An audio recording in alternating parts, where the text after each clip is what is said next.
वेद भी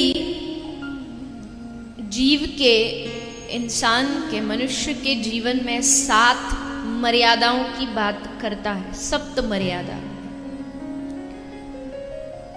हर एक व्यक्ति के जीवन में ये 7 मर्यादा होनी चाहिए वेद भगवान के अनुसार। और जिसके जीवन में ये 7 मर्यादाएं हैं, वो भले किसी भी संप्रदाय का हो, किसी भी धर्म का हो, किसी भी संप्रदाय का तिलक लगाता हो, भले पैंट शर्ट पहनता हो, लेकिन वो संत है। ये 7 मर्यादा उसके अंदर होनी चाहिए। उन 7 मर्यादाओं में वेद भगवान पहली मर्यादा जो कह रहे हैं वो यही है, मद्यपान। मद्यपान यानी सुरा, जो सोमरस भी जिसको कहते हैं और आजकल की भाषा में शराब जिसे कहते हैं।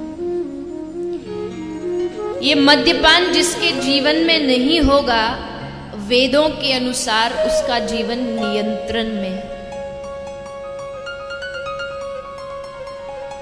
किंतु अधिकांश आज ये देखा जाता है समाज में,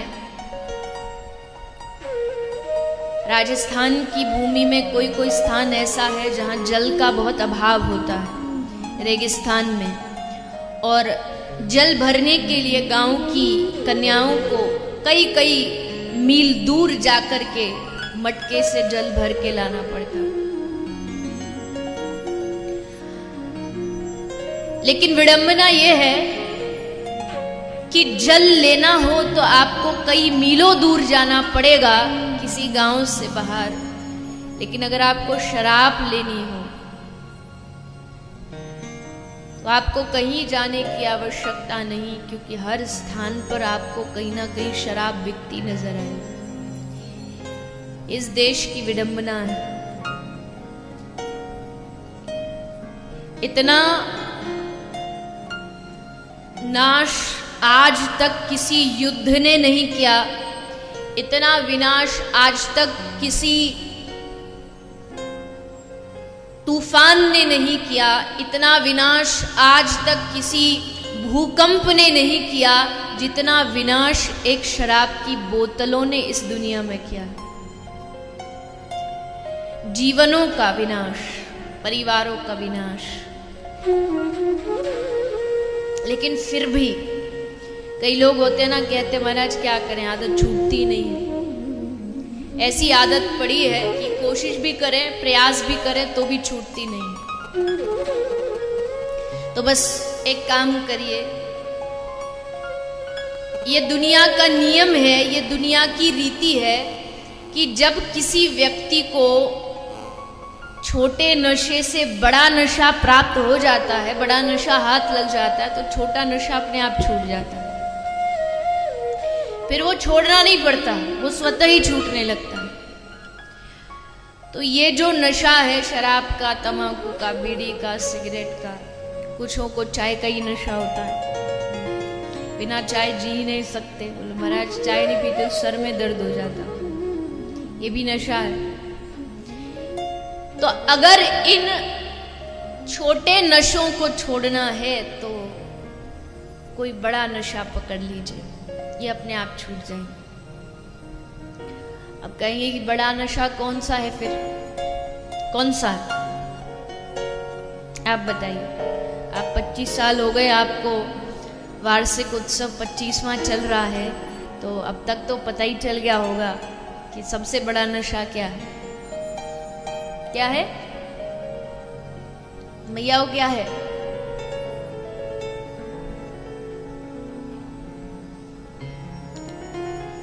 और नशे सब रेंगने उतर जाएं प्रभात।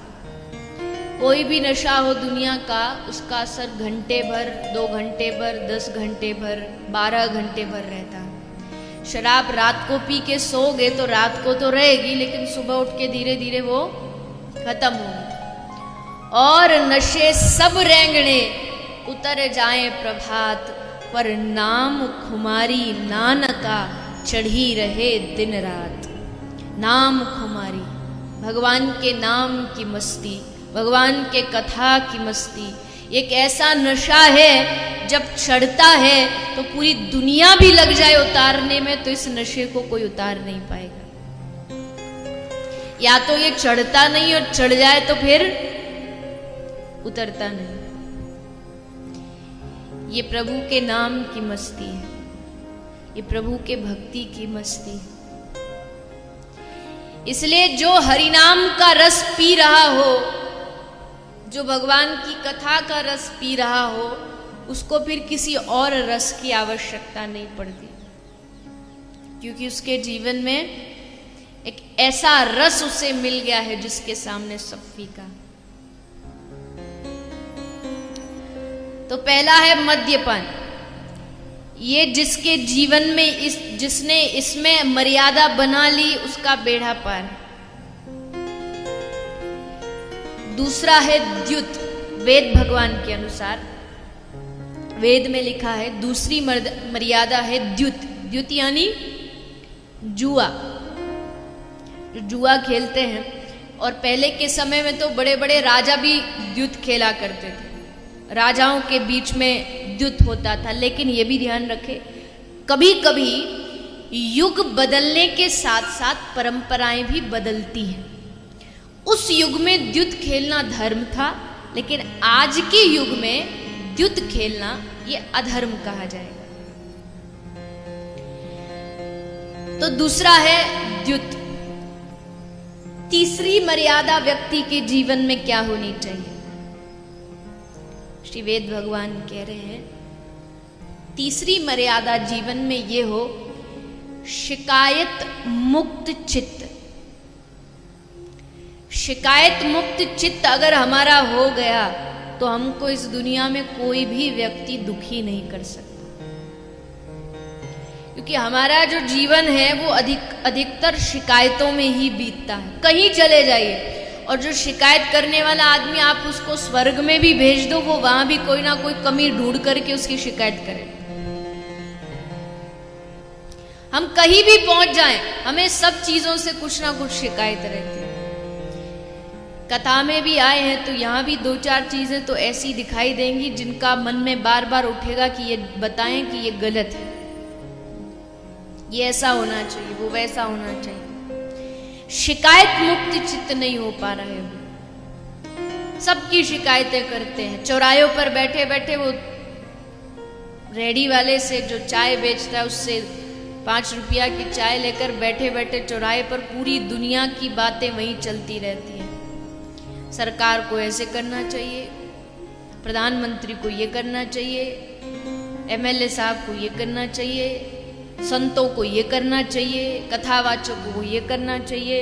दुनिया में किसको क्या करना चाहिए सबको पता है, लेकिन मुझे क्या करना चाहिए ये किसी को नहीं पता। सबकी जितनी भी रिस्पॉन्सिबिलिटी है, जिम्मेदारियां हम बता देंगे, इसकी ये जिम्मेदारी, इसकी ये जिम्मेदारी, लेकिन मेरी क्या है उस तरफ कभी ध्यान नहीं दिया। बस दूसरों की शिकायतों में जीवन जा रहा। शिकायत मुक्त चित्त। और चौथा सबसे जरूरी, सबसे महत्वपूर्ण, कभी भी किसी नारी का, किसी महिला का, किसी बेटी का, किसी कन्या का घर में, परिवार में, समाज में अपमान न हो। ये वेद भगवान की चौथी मर्यादा है। जिस समाज में नारी का अपमान होता होगा उस समाज को कभी भी धार्मिक कहने का अधिकार नहीं। और आज वही हो रहा है। आप देखते होंगे सुबह 8 बजे की वो न्यूज़ खोलिए, आपको कितने उदाहरण मिल जाएंगे कि समाज में आज नारी की क्या स्थिति, कन्याओं की क्या स्थिति। क्यों चलाना पड़ा ये सरकार को बेटी पढ़ाओ बेटी बचाओ अभियान? इसका मूल कारण क्या था? ताकि हम लोगों में जागृति आए, हम लोग समझे कि आज के समय में कन्याओं को, बेटियों को किस कदर आगे बढ़ाने की आवश्यकता है। हमने क्या किया? एक बेटे को पढ़ने जाना है, भेज दिया गया, किंतु एक कन्या को अगर आगे की पढ़ाई के लिए कहीं बाहर जाना पड़ेगा माता पिता विचार करेंगे नहीं नहीं कन्या है, इसको नहीं भेजना चाहिए। हाँ अवश्य मर्यादा का भान हर व्यक्ति को रखना चाहिए, किंतु इसका मतलब ये नहीं है कि बेटियों को शिक्षा की आवश्यकता नहीं है। शिक्षा अगर पूर्ण रूप से कन्याओं को प्रदान हो जाए, उनको जो चीज की आवश्यकता है वो पूर्ण रूप से प्राप्त अगर करा दी जाए, तो इस समाज में एक कन्या वो सब कर सकती है जो व्यक्ति अपने बेटे से उम्मीद रखता है। बड़े दुख की बात है हमारे देश के लिए, जब घर में बेटा होता है तो बेटे होने के बाद एक छोटा सा फंक्शन रखते हैं जिसमें भोजन होता है, रिश्तेदार आते हैं, सब लोग इकट्ठा होते हैं, गाते हैं, नाचते हैं, खाते हैं, पीते, मौज करते हैं। लेकिन अब समय बदलना चाहिए। बेटे के जन्म में उत्सव मनाओ, ये आपकी मर्जी है, लेकिन जब एक बेटी का भी जन्म हो तो उस समय भी हर माता पिता को उत्सव मनाना चाहिए कि हमारे घर में ठाकुर जी ने अपनी गोपी भेजी। कहाँ करते हैं हम? घर में ऐसे लगता घर में बेटी हो गई, छोरी हो गई, तो ऐसे लगता घर में छोरी ने घर में चोरी हो गई, जैसे मुंह उतर जाता है, सब दुखी हो जाते, बोले ये क्या हो गया? अरे क्या हो गया? कन्या आई है तुम्हारे घर, लक्ष्मी आई है, साक्षात ठाकुर जी की गोपी आई है। लेकिन उस समय विचार नहीं आता मन में। किसी ने सच कहा है कि जो जरूरी नहीं रोशनी चिरागों से ही हो, ये आवश्यक, ये जरूरी नहीं कि रोशनी चिरागों से ही हो। घर में एक हंसती हुई बेटी भी उजाला करती है। एक घर में जब कन्या मुस्कुराती हो तो वो भी घर में उजाला करती है।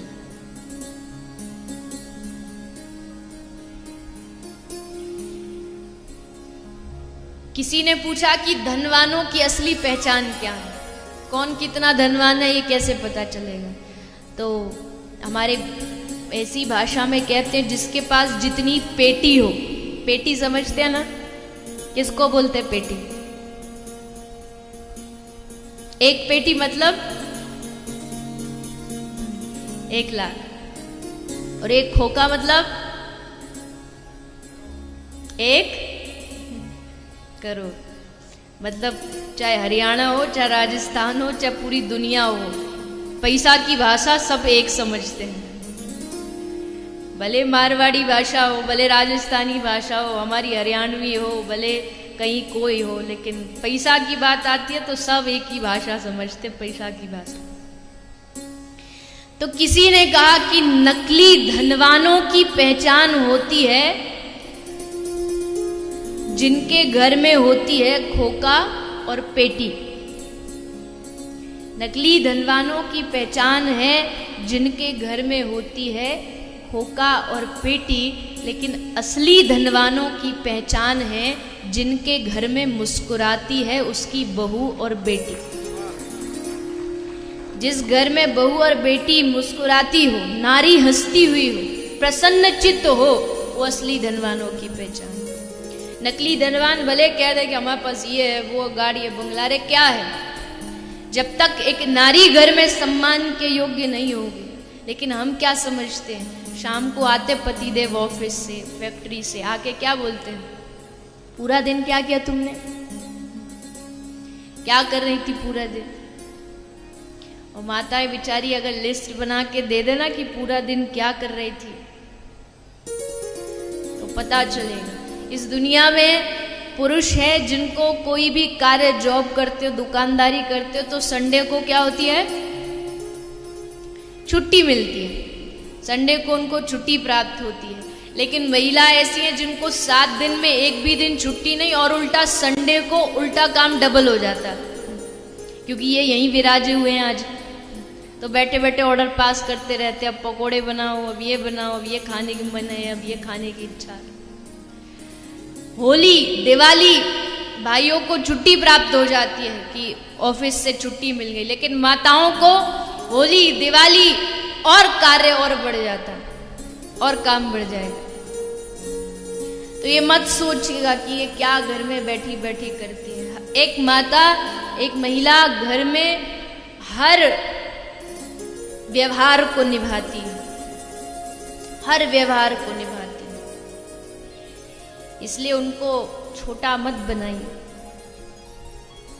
और माताओं से भी प्रार्थना है कि कभी अगर थोड़ा क्रोध में होके पतिदेव बोल भी दें कि क्या करती हो दिन भर, तो उसके लिए उखड़िए भी मत। बोल देते हैं कोई बात नहीं, आप बस अपने कार्य में लगे रहो, क्योंकि माताओं का स्वभाव होता है। सुबह सुबह उठी, भोजन ब्रेकफास्ट बनाए, नाश्ता बनाए, पतिदेव आए, टेबल पे बैठे, नाश्ता कर लिया। अब उठ के जा ही रहे थे तो फिर पूछती है कि कैसा बना? तो पतिदेव बोलते क्या? बोले क्या? बोले नाश्ता मैंने बनाया अपने हाथों से, कैसा बना? बोले हाँ अच्छा था, पर मेरी मम्मी से ज्यादा बढ़िया नहीं था। और वो बस सीधी सी नॉर्मल सी भाषा में कह करके वहां से निकल गए। अब वो तो चले गए, लेकिन यहाँ श्रीमती जी बैठी बैठी सोच रही, वाकई जितना स्वादिष्ट नहीं था तो जाओ ना उन्हीं के पास, यहाँ काय को मेरे से काम कराते रहते, वहां जाके खाओ ना उससे। बैठी बैठी बैठी बैठी सोचती रहती है। क्या बोलती है? अगर उसको कोई उल्टा बोल दे तो सहन नहीं करेगी, लेकिन खुद बैठी बैठी क्या बोलेगी? खुद बैठी बैठी बोलेगी मैंने इस घर के लिए सब कुछ दे दिया, नौकरानी बन गई मैं इस घर की। अब इस बात को पतिदेव बोल देता ना कि तू नौकरानी है इस घर की, तो हंगामा हो जाता। लेकिन अपने मन से कुछ भी बोल सकती है, बोले नौकरानी हूं इस घर की, नौकरानी बन के रहती, दिन भर लगी रहती, फिर भी देखो सुनने को क्या मिलता मुझे। अब पतिदेव तो ऑफिस में, ये बैठी बैठी यहाँ पूरी मनी मन किताब बना रही है। ऐसे कैसे बोल दिया मुझसे, ऐसे कैसे बोल के चली। सोची रही थी कि इतने में एक सहेली का फोन आ गया, और उस सहेली ने आग में घी डालने का काम किया। वो पूछती है क्या हुआ, आज थोड़ी उदास उदास दिखाई दे रही है? बोले क्या बताऊं बहन, आज ऐसे ऐसे बोल के चले। बोले हाँ ऐसे बोला तुझे? बस अब वो जो किताब थी अब उसका साइज और ज्यादा बढ़ जाए। अब और बैठी बैठी क्या क्या मन में विचार करेगी, ये कर दिया वो कर दिया, ऐसा बोल दिया वैसा बोल दिया। और फिर जब शाम को वो आएंगे ऑफिस से, अब वो तो भूल गए, उनको नहीं पता कि सुबह क्या बोला था, वो तो भूल भाल के अपने काम में लगे थे, सब काम हो गया। अब शाम को आए तो बस सब चुपचाप बैठी। तो पति आके बोलता है क्या हुआ? अब जैसे बोला क्या हुआ तो अब और मिर्च लग गई। बोले मुझी से पूछ रहे हो क्या हुआ, सब काम करके अब मुझी से पूछते हो क्या हुआ? तो कहने का अर्थ है कि माताएं बहनें भी अगर बोल देते हैं कभी कभी पुरुष कि क्या करती हो, तो इतना मन में विचार ना बनाए। आप तो जानती हैं कि आप इस परिवार के लिए क्या कर रही हैं, तो कोई क्या कहता है क्या नहीं कहता है वो सोचने की क्या आवश्यकता है। भाइयों से भी प्रार्थना कि अपने घर में चाहे वो माँ हो, चाहे बहन हो, चाहे बेटी हो, उनका सम्मान, उनका आदर हर पुरुष को अति आवश्यक करना चाहिए, ताकि आपका घर, आपका परिवार, आपका समाज और आगे बढ़े। तो कभी भी नारी का अपमान न हो। और वेद भगवान की 5वीं मर्यादा है कि यहां तहां मारपीट न करें। यहां तहां जब आप हाथ उठाते हैं, गलत कार्य करते हैं, तो आप मर्यादा का भंग करते हैं, आप मर्यादा को तोड़ रहे हैं, और उससे वेद भगवान नाराज होते हैं। 6ठी मर्यादा वेद में लिखी है कि किसी भी जीव के प्रति कठोर ना बने। किसी भी जीव के प्रति, अगर आपके हृदय में जीवों के प्रति दया नहीं है, जीव का मतलब मनुष्य से मत लगाइएगा, जीव मतलब पशु पक्षी कीड़ा मकोड़ा कोई भी जीव हो, अगर आप किसी भी जीव के प्रति कठोर हैं, आपके अंदर दया नहीं है, तो आपको इंसान कहलाने का हक नहीं। आज ये समाज में समय आ गया है कि आज की जो यंग जनरेशन है, आज का जो नौजवान है, उसको लगता है कि अगर मुझे अच्छी सोसाइटी में आना है और अपने स्टैंडर्ड को बनाना है तो मुझे मांसाहार खाना ही पड़ेगा, तभी मैं माना जाऊंगा कि हाँ बड़ा पढ़ा लिखा आदमी है। बड़े बड़े कॉलेजों में आजकल, मांस छोड़िए, आजकल के बड़े बड़े कॉलेज, बड़ी बड़ी यूनिवर्सिटियां मांग उठाती हैं कि हमको अपनी यूनिवर्सिटी में बीफ पार्टी करनी है। ये प्रथा विदेशों में, बाहर के स्कूलों में, यूनिवर्सिटियों में होती है कि सब लोग बीफ पार्टी मनाते हैं। भारत जैसे देश में भारत के बच्चे आज ये मांग उठा रहे हैं कि हमको बीफ पार्टी, गौमांस का यहाँ उत्सव मनाना है। इससे बड़ा दुख हमारे लिए क्या होगा? क्या आजकल के बच्चों को, क्या आज के नौजवानों को एक परिवार, एक माता पिता, एक शिक्षक, एक गुरु, क्या यही सिखाते हैं कि वो बड़े होकर के यूनिवर्सिटियों में जाकर के बीफ पार्टियों का आयोजन करें, गौमांस खाएं? बड़े बड़े 5 स्टार होटल्स में आज भारत में गाय का मांस बिकता है और लोग बड़े चाव से उसे खाते हैं कि देखे तो सही गौमांस होता कैसा। आप जब शमशान जाते, किसी व्यक्ति की मृत्यु होती है तो शमशान जाते और उसका दाह संस्कार करके जब घर आते हैं तो क्या करते हैं?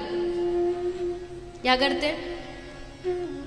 स्नान करते, नहाते हैं। क्यों? क्योंकि हमको लगता है कि आपने स्पर्श नहीं किया, लेकिन आप बस गए ही थे वहां, फिर भी आपको लगा कि शरीर अपवित्र हो गया है। आप किसी मुर्दे के साथ में जा रहे हो तब आपका शरीर अपवित्र हो जाता है, आके नहाते हैं, और वहीं आप मुर्दे शरीर को लेकर के खा के अपने पेट को शमशान बना रहे हो। इससे अपवित्रता और क्या होगी? शरीर को शमशान बना रहे हो। इसलिए जहां भी पशु पक्षियों को मारा जाता हो वहां साक्षात कलयुग का निवास है। और 7वीं मर्यादा श्री वेद भगवान कह रहे हैं, ये अंतिम मर्यादा है, और वो है निंदा ना करना। निंदा ना करना। हमको निंदा करने में इतना आनंद आता है किसी का, इतना आनंद रबड़ी रसगुल्ले में भी नहीं आता होगा जितना किसी की बुराई करने में आता है। इतना ध्यान से सुनने बैठ जाते हैं जब किसी की निंदा होती है। हाँ हाँ बताओ बताओ, हमें भी बताओ क्या बात चल रही थी। वो कहेगा नहीं नहीं भैया कोई बात नहीं, बस ऐसी। बोले नहीं नहीं हमें तो सुन रहा था, कुछ बात कर रहे थे तुम किसी के बारे में। माताएं बहनें घर का पूरा काम छोड़ देंगी, लेकिन जाके पूछेंगी बहन तू कह क्या रही थी, बता किसकी बुराई कर रही थी। इतना निंदा में व्यक्ति घुस गया कि उसको लगता है कि निंदा सुनना बड़ा अच्छा कार्य है।